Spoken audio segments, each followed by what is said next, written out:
Hello दोस्तों। तो स्वागत है आप सभी का हमारे यूट्यूब चैनल प्रेफ अल्फा में। जैसा कि आप सभी को पता है कि हमारी हिस्ट्री की टॉप 50 क्वेश्चनों की सीरीज चल रही है, जिसमें हमारी एक क्लास कल हो चुकी है। आज ये हमारी सेकंड क्लास है और यह आरआरबी एनटीपीसी अंडर ग्रेजुएट 2025 के सभी आए हुए क्वेश्चन हैं, जो हार्ड से इजी क्रम में हम क्वेश्चन कर रहे हैं और ये आरआरबी ग्रुप डी के लिए बहुत ही ज़्यादा महत्वपूर्ण है। तो आज की क्लास हम शुरू करते हैं और वीडियो के लास्ट में आप सभी अपना अपना इसको जरूर कमेंट करें। तो चलो शुरू करते हैं आज का पहला क्वेश्चन। देखते हैं, संविधान का कौन सा अनुच्छेद लोकसभा में अनुसूचित जातियों और अनुसूचित जनजातियों एससी और एसटी के लिए सीटों के आरक्षण से संबंधित है? तो वो कौन सा है? अनुच्छेद 330, आर्टिकल 330। अगला, 88वां संविधान संशोधन अधिनियम कब हुआ था? 88वां 2003 का प्राथमिक उद्देश्य क्या था? तो वह था सेवा कर का प्रावधान। अगला, निम्नलिखित में से कौन सा संवैधानिक तंत्र भारतीय संसद में अनुसूचित जातियों और अनुसूचित जनजातियों के लिए राजनीतिक प्रतिनिधित्व सुनिश्चित करता है? कौन सा कैसा राजनीतिक प्रतिनिधित्व सुनिश्चित करता है? तो वो है अनुच्छेद 330 और 332। अगला, निम्नलिखित में से किस परिवर्तन के लिए कम से कम आधी राज्यपालिका के अनुमोदन की आवश्यकता है? समझे, 1/2। तो क्या है? भाग 18 में आपातकालीन प्रावधानों में संशोधन। कितना? 18 में आपातकालीन प्रावधानों में संशोधन। अगला, लोकसभा में संविधान संशोधन विधेयक पारित करने के लिए आवश्यक न्यूनतम समर्थन के संबंध में कौन सा कथन सही है? तो वो है कुल सदस्यता का बहुमत तथा 2/3 सदस्यों की उपस्थिति और मतदान। अगला, केंद्रीय सेवा अधिकारियों का प्रशासनिक क्षेत्र क्या है? प्रशासनिक अधिकार क्षेत्र क्या है किसका? केंद्रीय सेवा अधिकारियों का। तो वो है केवल केंद्र सरकार के लिए। केंद्रीय आ गया तो केवल केंद्र। अगला देखते हैं, निम्नलिखित में से कौन सा विकल्प भारत के अंतर्गत न्यायिक समीक्षा के दायरे का सही वर्णन करता है? किसका?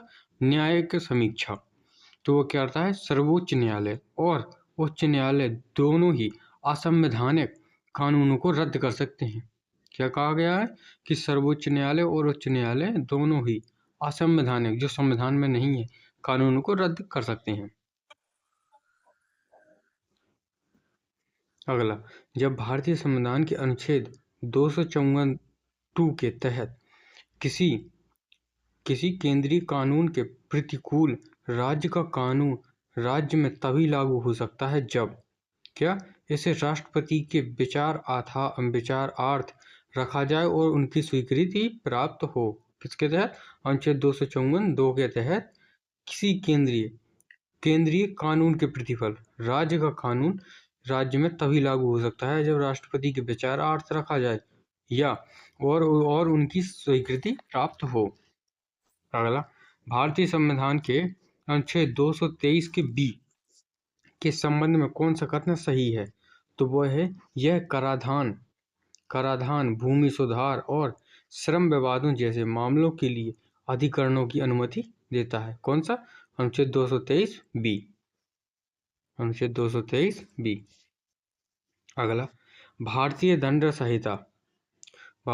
संहिता आईपीसी की धारा 498 ए किससे संबंधित है? तो वो है पति या उसके रिश्तेदारों द्वारा महिला के प्रति क्रूरता से।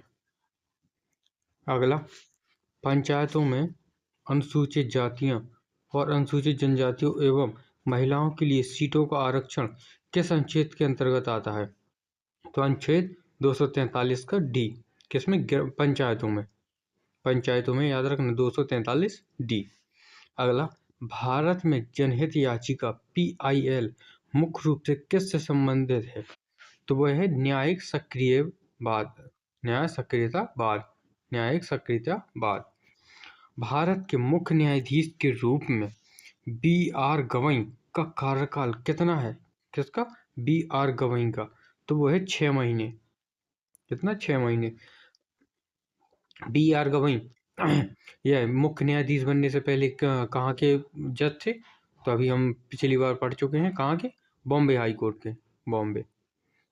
अगला, निम्नलिखित में से कौन सा अधिनियम भारत में लोक अदालतों को विधिक परिस्थिति प्रदान करता है? तो वो करता है विधिक सेवा प्राधिकरण अधिनियम 1987। कौन सा? क्या क्वेश्चन कह रहा? अधिनियम, किस अधिनियम में भारत में लोक अदालतों को विधिक परिस्थिति प्रदान करता है? तो विधिक सेवा प्राधिकरण अधिनियम 1987। अगला, समान कार्य के लिए समान वेतन किस अनुच्छेद के तहत सुनिश्चित किया गया है? तो अनुच्छेद 39 का डी। 39 का डी। क्या? समान कार्य के लिए समान वेतन, 39 का डी। अगला, मंत्रिपरिषद के संबंध में कौन सा कथन सही है? तो वो है कैबिनेट मंत्री। मंत्रिपरिषद में कैबिनेट मंत्री होता है। मंत्रिपरिषद के भीतर एक छोटा समूह होते हैं। क्या होता है? एक छोटा समूह भी होता है। अगला, निम्नलिखित में से किस डिजिटल कार्यक्रम का उद्देश्य भारत में राज्य और केंद्र शासित प्रदेशों के विधानमंडलों की विधायी कार्रवाई को पूरी तरह से पेपरलेस बनाना है? तो वो क्या है? नेशनल ई विधान एप्लीकेशन, जिसे कहते हैं नेबा, NEBA। दोबारा क्वेश्चन देखते हैं। किस डिजिटल कार्यक्रम का उद्देश्य भारत में राज्य और केंद्र शासित प्रदेशों के विधानमंडलों की विधायी कार्यवाही को पूरी तरह से पेपरलेस बनाना है? तो नेशनल ई विधान एप्लीकेशन यानी नेबा। अगला, निम्नलिखित में से कौन सा भारत का विवेकाधिकारी होता है? कौन सा? राष्ट्रपति का विवेकाधिकारी। तो वो होता है जब किसी दल को स्पष्ट बहुमत ना मिले तो प्रधानमंत्री की नियुक्ति करना। तो प्रधानमंत्री की नियुक्ति करना। अच्छा, क्वेश्चन दोबारा देखते हैं। कह रहे निम्नलिखित में से कौन सा भारत के राष्ट्रपति का विवेकाधिकार है? तो वो है जब किसी भी दल को स्पष्ट बहुमत ना हो तो प्रधानमंत्री की नियुक्ति करना। अगला देखते हैं।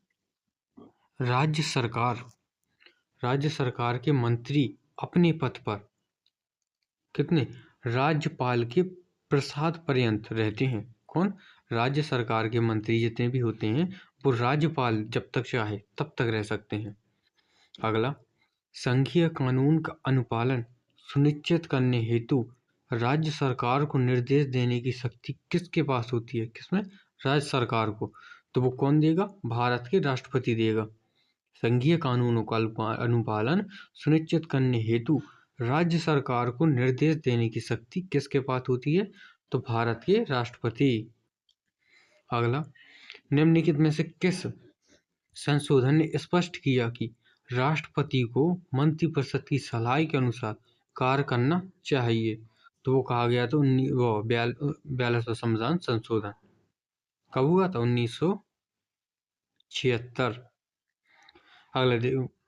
अगला, दिल्ली विधानसभा में महिलाओं के आरक्षण प्रदान करने हेतु 106 संविधान संशोधन अधिनियम द्वारा भारतीय संविधान के किस अनुच्छेद में संशोधन किया गया है? तो अनुच्छेद 239 के AA में। क्या कह रहा है? दिल्ली विधानसभा में महिलाओं के लिए आरक्षण प्रदान करने के लिए, महिलाओं के लिए 106 संविधान संशोधन अधिनियम द्वारा भारतीय संविधान के किस अनुच्छेद में संशोधन किया गया है? तो 239 के AA में। निम्नलिखित में से किस केंद्रीय सेवा में अपने समकक्षों के बीच सर्वोच्च प्रतिष्ठा, वेतन और परिउपलब्धियां प्राप्त होती हैं? तो किसमें? भारतीय विदेश सेवा में। अगला, भारतीय संविधान का निम्नलिखित में से कौन सा भाग केंद्र और राज्यों के बीच वित्तीय संबंधों से संबंधित है? किससे? वित्तीय संबंधों से। तो वो है भाग 12। कौन सा? भाग 12। अगला, 1971 की चुनावी जीत के बाद इंदिरा गांधी की सरकार ने निम्नलिखित में से किन विशेष अधिकारों को समाप्त करने में आने वाली विधिक बाधाओं को दूर करने के लिए संविधान में संशोधन किया? तो वह किया था पूर्व रियासतों के शाही भत्ते, यह उन्होंने समाप्त कर दिया था। अगला, भारत में मानवाधिकार उल्लंघन के मामलों की जांच के लिए राष्ट्रीय मानवाधिकार आयोग NHRC की स्थापना कब की गई थी? तो वह की गई थी 12 अक्टूबर 1993। कौन सी? 12 अक्टूबर 1993, राष्ट्रीय मानवाधिकार उल्लंघन। अगला, राज्य के नीति निर्देशक सिद्धांतों का लक्ष्य निम्नलिखित में से क्या है? तो वह है संवैधानिक उपचारों का अधिकार। अगला देखते हैं, RTI अधिनियम के तहत किसी सार्वजनिक प्राधिकरण से सूचना प्राप्त करने की समय सीमा क्या है? तो वह है 30 दिन, मतलब 1 महीना। अगला देखते हैं, overseas citizen of India OCI धारक क्या होते हैं? तो वह होते विशेष अधिकार प्राप्त विदेशी नागरिक। क्या? Overseas citizen of India OCIR धारक होते हैं विशेष अधिकार प्राप्त विदेशी नागरिक। अगला, बच्चों को शिक्षित करने के लिए माता पिता पर कर्तव्य लगाने के लिए 86वां संविधान संशोधन निम्नलिखित में से कौन सा अनुच्छेद पेश किया गया है? तो वो किया गया 21 का A। गलत, नहीं कह रहा कर्तव्य 86 संविधान में कौन सा अनुच्छेद पेश किया गया? तो 19 के 51 के A का K। कौन सा? 51 के A का K। अगला देखते हैं, किस अधिनियम ने केंद्रीय सतर्कता आयोग CBC को सांविधिक दर्जा दिया?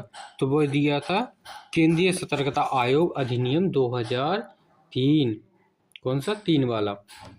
अगला देखते हैं, भारत सरकार अधिनियम 1919 के तहत कौन से विषय भारतीय मंत्रियों को हस्तांतरित किए गए हैं? तो वह किए गए हैं शिक्षा और स्वास्थ्य। कौन से? शिक्षा और स्वास्थ्य। निम्नलिखित में से कौन सा कथन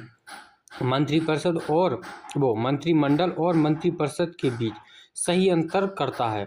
तो वह करता है मंत्रिमंडल में वरिष्ठ मंत्री शामिल होते हैं मंडल में, जबकि मंत्रिपरिषद में सभी श्रेणी के मंत्री शामिल होते हैं, सभी श्रेणी के।